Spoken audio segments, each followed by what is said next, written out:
leur couple faisait rêver les fans. En 1989, le regard de Winona Ryder croisait celui de Johnny Depp lors d'une avant-première. Très vite, les deux stars s'étaient fiancées.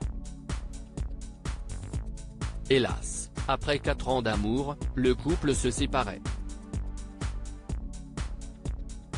Si la star de Stranger Things file le parfait amour avec le modéliste Scott McKinley depuis 11 ans, elle a vécu une période compliquée lorsque Johnny Depp a rompu leurs fiançailles.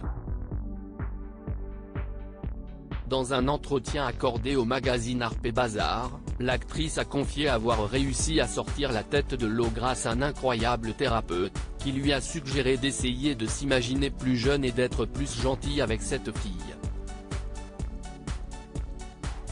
Évoquant le tournage du film La Maison des Esprits, Winona Ryder a déclaré « Je me souviens, je jouais ce personnage qui finit par être torturé dans une prison chilienne. Je regardais ces fausses contusions et coupures sur mon visage et j'avais du mal à me voir comme cette petite fille. Est-ce que tu traiterais cette petite fille comme tu te traites ? Je me souviens m'être regardé et avoir dit, si est ce que je me fais à l'intérieur. Parce que je ne prenais pas soin de moi. » En toute transparence, l'actrice a confié, « Je n'en ai jamais parlé. Il y a cette partie de moi qui est très privée.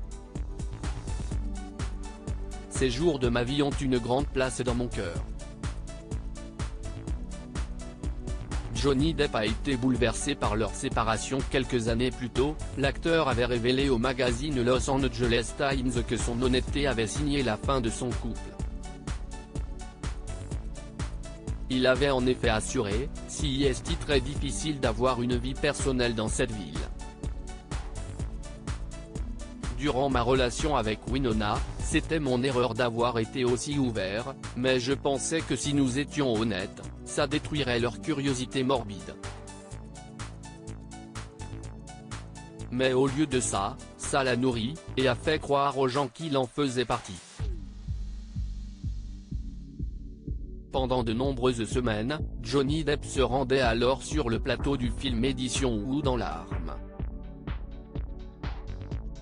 Tim Burton avait expliqué, « Je me sentais tellement mal.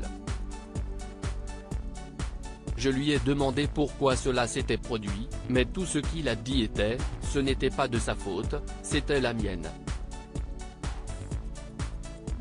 Si est presque comme si Winona avait pris l'âme et l'amour de Johnny.